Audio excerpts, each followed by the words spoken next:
Hello दोस्तों, कैसे हो आप सब। उम्मीद है सभी लोग अच्छे होंगे और आप लोग एक्साइज कांस्टेबल के लिए कंटिन्यू आप लोग क्लास भी कर रहे होंगे मैथ के लिए। ठीक है, तो आज फिर से आप लोग का प्रैक्टिस सेट मैं लेकर आया हूँ, जिसमें आपके मैथ पेपर 3 जो होता है उसमें जो मैथ आपके 10 क्वेश्चन पूछते हैं उसी का मैं यहाँ पे मैथ एक्सपेक्टेड पेपर लेकर आया हूँ।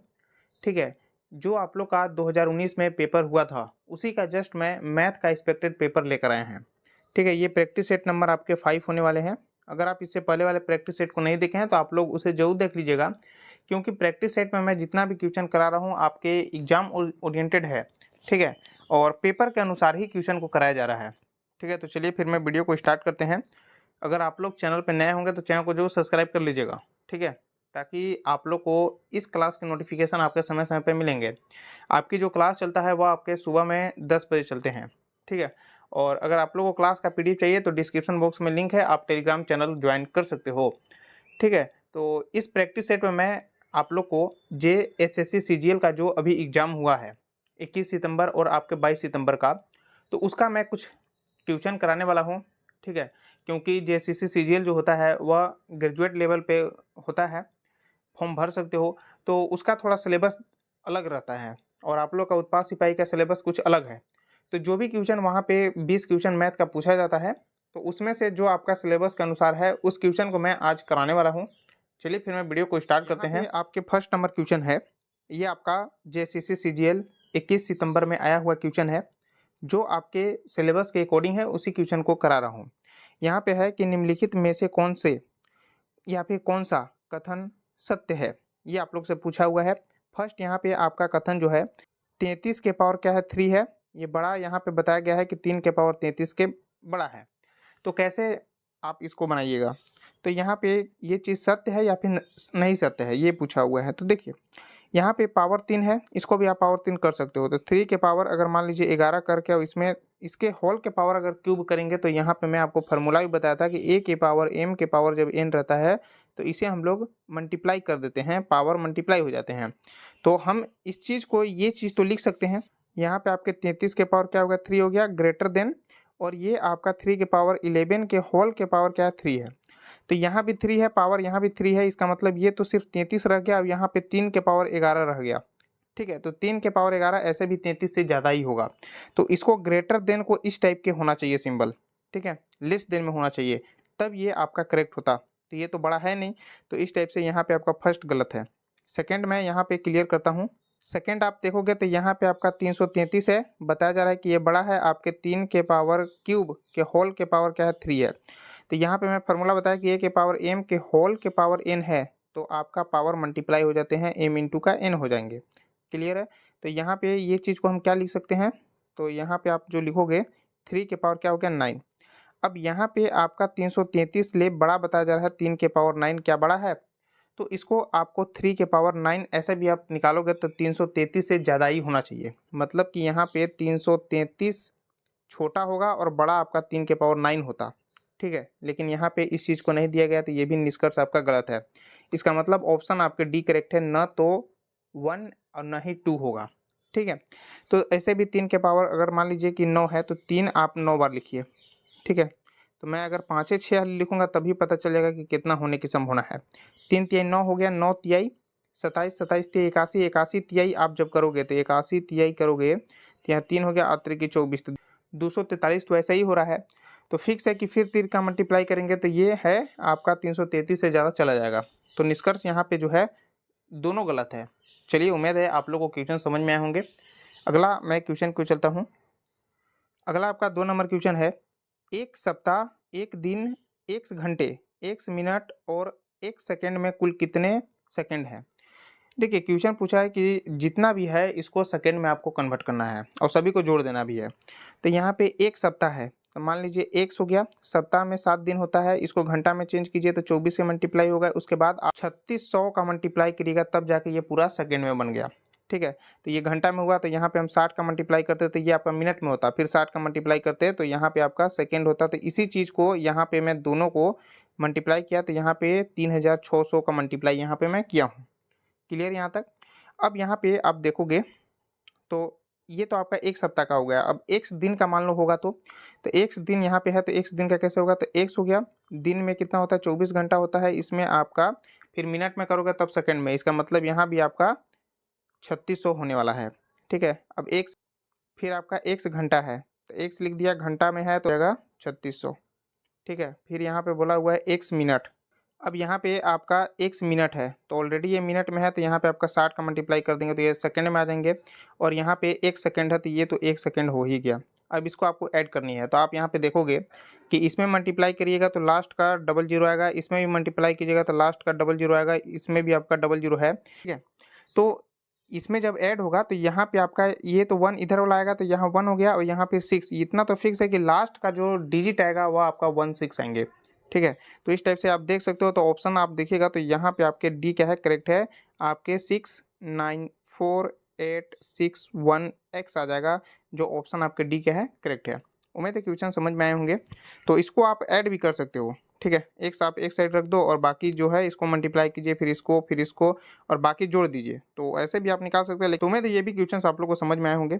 अगला मैं क्वेश्चन को चलता हूँ। अगर आप लोग को क्लास का पीडीएफ चाहिए तो टेलीग्राम चैनल आप ज्वाइन कर सकते हो।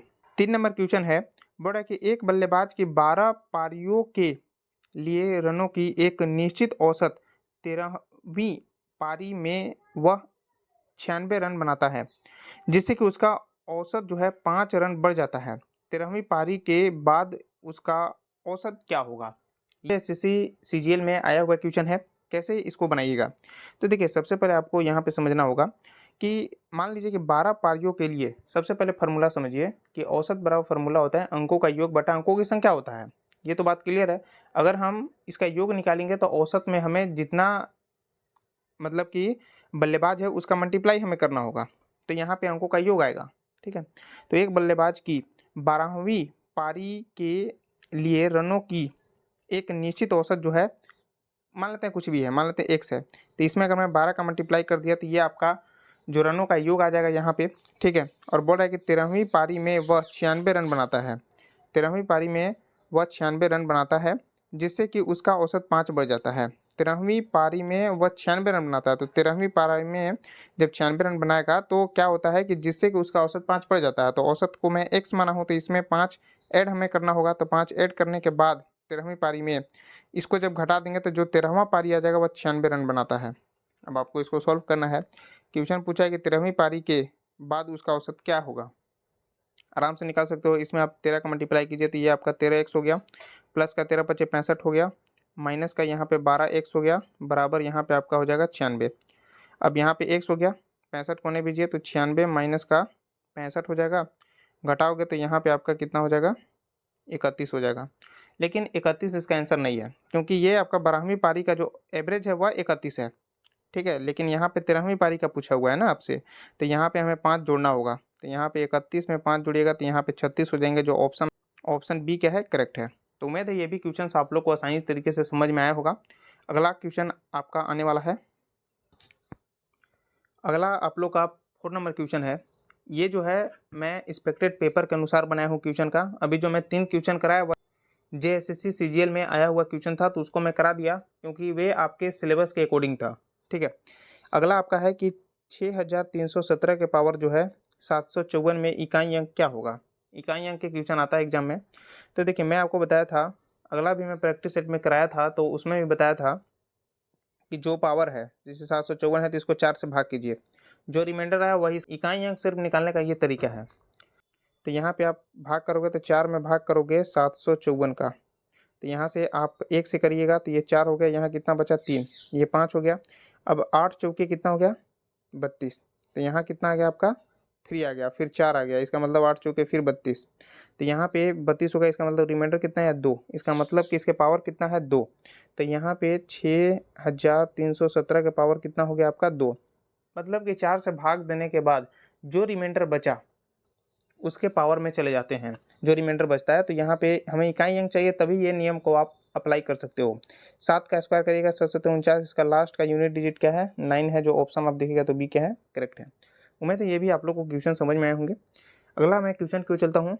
अगला आपका 5 नंबर क्वेश्चन है। एक रेलगाड़ी 84 किलोमीटर पर घंटे की गति से चलते हुए एक निश्चित दूरी को 12 घंटे में तय करती है, यदि वही दूरी 14 घंटे में तय करनी हो तो रेलगाड़ी की गति क्या होगा। सबसे पहले आपको यहाँ पे जो स्पीड दिया है और टाइम है, तो हमें डिस्टेंस निकालना होगा, तभी ये आप इतना समय से करोगे तो स्पीड वहाँ से निकलेगा। तो डिस्टेंस और फार्मूला होता है स्पीड इंटू का टाइम। स्पीड क्या है आपके 84 का है, इंटू का 12 घंटा है। तो यहाँ पे जो मल्टीप्लाई होने के बाद आएगा वो आपका 1008 आ जाएगा। ये क्या है, किलोमीटर में आ गया। यहाँ तक दिक्कत तो नहीं होना चाहिए। अब हमसे स्पीड पूछा है, तो स्पीड बराबर फार्मूला होता है डिस्टेंस अपॉन का टाइम। टोटल डिस्टेंस है कितना, 1008 किलोमीटर है, और कितना समय बोल रहा है, तो 14 घंटे में बोला हुआ है। कितना स्पीड आएगा, तो सब तो किलोमीटर पर घंटा में ही है, तो यहाँ तो कुछ चेंज वेंज करना नहीं है। तो किलोमीटर में आपका आंसर भी दिया हुआ है किलोमीटर पर घंटा में। तो इसको भाग कीजिएगा 2 से करिए आगे, तो यहाँ पे आपका 504 हो जाएगा, यहाँ 7 हो जाएगा। 7 से भाग करिएगा तो यहाँ पे 7 7 49, एक इसके दीजिए, तो यहाँ पे 72 किलोमीटर पर घंटे आएगा, जो ऑप्शन आपके ए के है करेक्ट है। तो ये आपके पेपर के अकॉर्डिंग क्वेश्चन को सेट किया गया है मैथ का, और यही प्रैक्टिस सेट भी चल रहे हैं। चलिए मैं अगला क्वेश्चन को चलता हूँ। उम्मीद है आप लोग को समझ में आए होंगे क्वेश्चन। अगर आप लोग को इसका पीडीएफ चाहिए तो आप लोग टेलीग्राम चैनल ज्वाइन कर सकते हो। क्लास आपके 10 बजे होने के बाद आपको कुछ ही समय में पीडीएफ टेलीग्राम पर आपको देखने को मिलेंगे। चलिए मैं अगला क्वेश्चन को चलता हूँ। आपका 6 नंबर क्वेश्चन है, शांत जल में नाव की गति 6 किलोमीटर पर घंटे तथा धारा की गति 3 किलोमीटर पर घंटे है। यदि नाव 8 घंटे में किसी दूरी तक जाकर वापस आती है तो दूरी कितनी है। मतलब कि कोई नाव है जो जल की ओर जा रहा है और फिर वापसी आ रहा है, मतलब कि जा रहा है फिर आ रहा है, तो दूरी कितनी है ये पूछा है आपसे। ठीक है, तो कैसे आप सवाल को बनाइएगा। सबसे पहले मैं यहाँ पे कुछ बता देता हूँ। जैसे कि यहाँ पे बोट अगर मान लीजिए जा रहा है और जिधर वाटर बह रहा है उधर ही अगर बोट जा रहा है, तो यहाँ पे रिलेटिव स्पीड जो हो जाएगा, सापेक्ष चाल जो होता है, यहाँ पे आपका बोट प्लस का वाटर होता है। ठीक है, अगर मैं डिस्टेंस का बात कर लेता, जैसे कि रेलगाड़ी वगैरह का बात करता, तो यहाँ पे माइनस में होते हैं।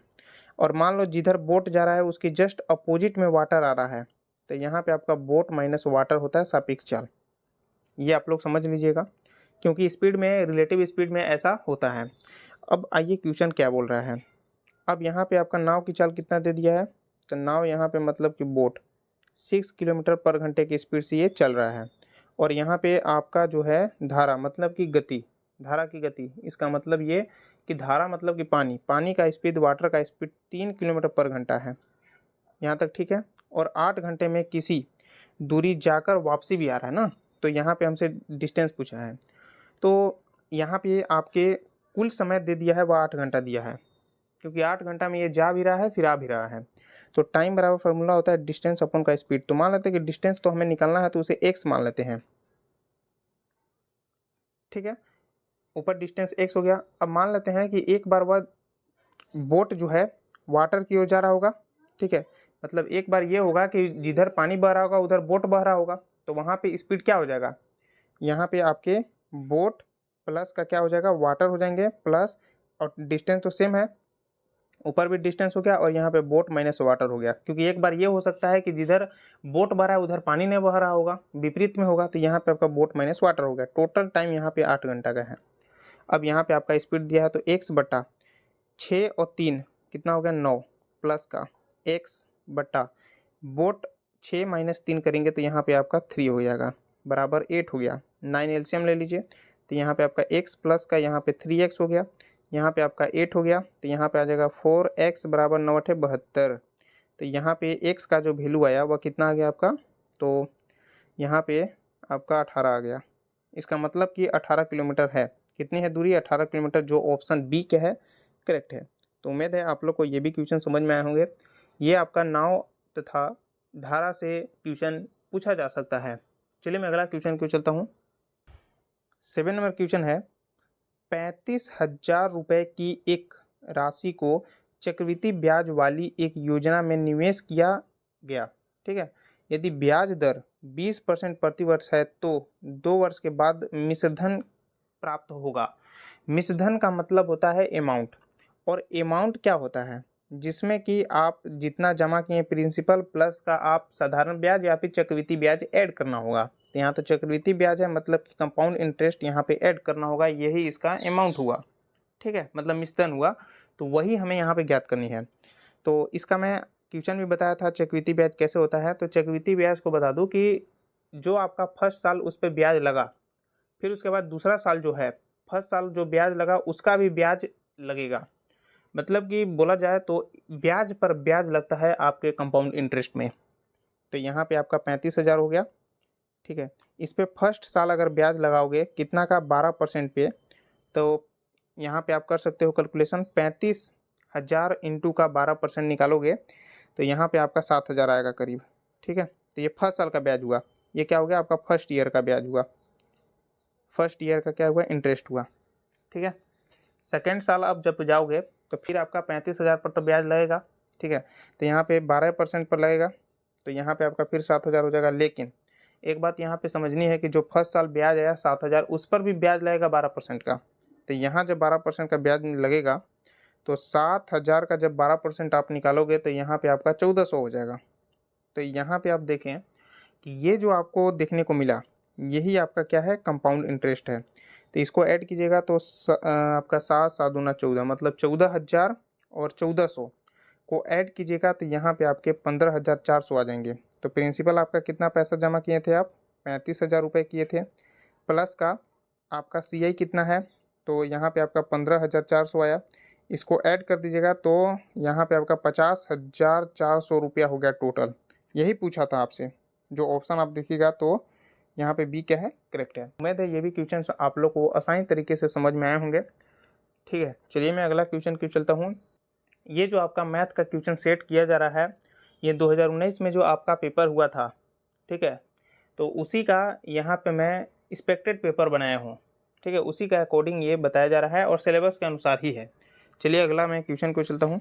8 नंबर क्वेश्चन है 3/5 के अंश तथा हर में क्या जोड़े की प्राप्त संख्या 11/12 हो।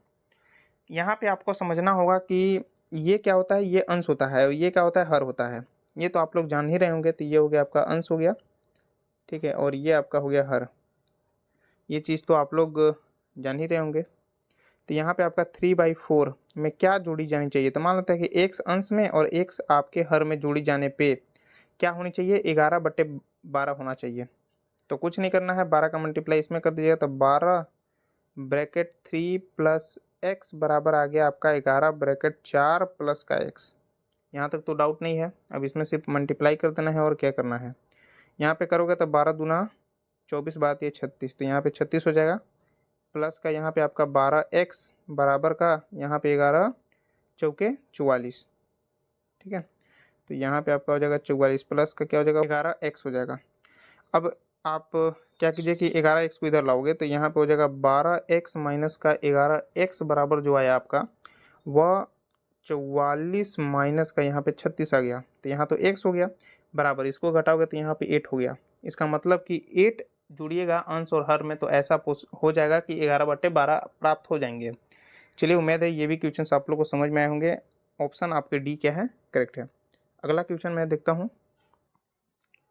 9 नंबर क्वेश्चन है 2 के पावर 3 5 के पावर 3 7 के पावर 2, ठीक है, कोमा 2 के पावर 2 5 के पावर 5 5 के पावर 2 7 के पावर 4 है।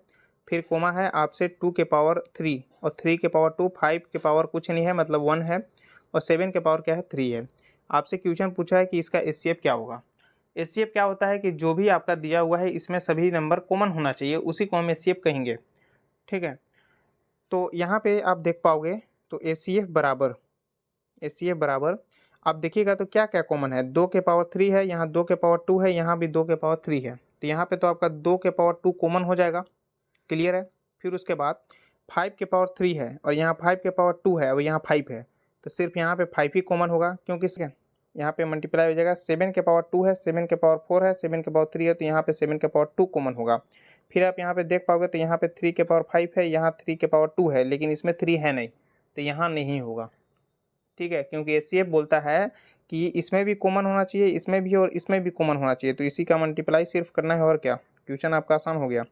तो यहाँ पे 2 के पावर कितना होता है 4 प्लस का 5 इंटू का 7 के पावर कितना होता है 49, क्लियर यहाँ तक। यहाँ पे आपका 20 इंटू का 49 हो जाएगा। तो यहाँ पे कितना हो गया आपका, तो आप यहाँ पे 98 हो गया ना, तो 98 और एक ये 0, इसका मतलब ये हुआ कि 980 हो गया। जो ऑप्शन आपके ए क्या है करेक्ट है। उम्मीद है ये भी क्वेश्चंस आप लोग को आसानी तरीके से समझ में आए होंगे। कोई भी क्वेश्चन में आपको डाउट होता है तो आप कमेंट कर दीजिए, नेक्स्ट प्रैक्टिस सेट में मैं उसको अच्छे तरीके से क्लियर कर दूंगा। अगला आपका 10 नंबर क्वेश्चन है। क्वेश्चंस यहाँ पे बेहतरीन है। 5 संख्याओं का औसत 32 है। इनमें से एक संख्या छोड़ दिए जाने पर शेष संख्या का औसत 30 है। छोड़ी गई संख्या कौन सी है? एवरेज से क्वेश्चन है। सबसे पहले मैं आपको बता दूं कि औसत बराबर अंकों का योग बटा अंकों की संख्या होता है। अगर आपको यहाँ पे अंकों का योग निकालना है तो आपको औसत इंटू का जो संख्या जितनी संख्या उसका मल्टीप्लाई करना होगा, ठीक है। और इस टाइप के क्वेश्चन आपको योग से ही बनेंगे। तो 5 संख्या का औसत अगर 32 है तो 5 संख्या हो गया, इसमें अगर मैं 32 का मल्टीप्लाई किया तो टोटल यहाँ पे जो एवरेज आ जाएगा ना, यहाँ पे आपका क्या आएगा, अंकों का योग आएगा, ठीक है। तो यहाँ पे 5 दूना 10, 7 में 1 हासिल और 5 15 1 16 160 आ गया। क्लियर है। इनमें से एक संख्या छोड़ दिए जाने पर उसका शेष औसत जो है 30 हो जाता है। एक संख्या छोड़ेंगे तो कितना हो गया, 4 संख्या हो गया, इंटू का 30 का मल्टीप्लाई हो जाएगा तो यहाँ कितना हो जाएगा आपका 120 हो जाएगा। तो सिंपल सी बात है। तो यहाँ पे छोड़ी गई संख्या कौन सी है? तो 5 संख्या का योग कितना हुआ, 160, ठीक है। और यहाँ पे आपका 4 संख्या का योग कितना हुआ, 120। तो सिंपल सी बात है कि हटाई गई संख्या कितना है, 40 है, जो आप देखिएगा तो ऑप्शन आपके बी क्या है, करेक्ट है। तो 160 में से 120 घटाएंगे 40 आएगा। हटाई गई संख्या क्या है, 40 है। उम्मीद है ये भी क्वेश्चंस आप लोग को आसानी तरीके से समझ में आए होंगे। यही में आपका डेली प्रैक्टिस सेट चलता है जो सुबह में आपके 10 बजे चलते हैं, ठीक है। और क्लास के PDF के लिए आपको टेलीग्राम चैनल पर मिल ही जाता है, ठीक है। तो जो 2019 में पेपर हुआ था उसी का मैथ एक्सपेक्टेड पेपर मैं लेकर आता हूँ। आप लोग अगर इसमें 30 से 40 प्रैक्टिस सेट कर लेते हैं तो आपको 10 में 10 क्वेश्चन बनाने से कोई नहीं रोक सकता है। चलिए फिर मिलते हैं अगली प्रैक्टिस सेट में।